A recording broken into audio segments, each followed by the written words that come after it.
जवळ राहुनी दूर दूर तो तुझ्या वाचुनी उदास हेरुतो.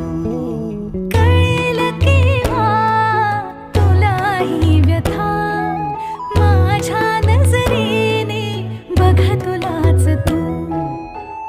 दोन किनारे आपण दोघे भेट अचानक होईल का मग.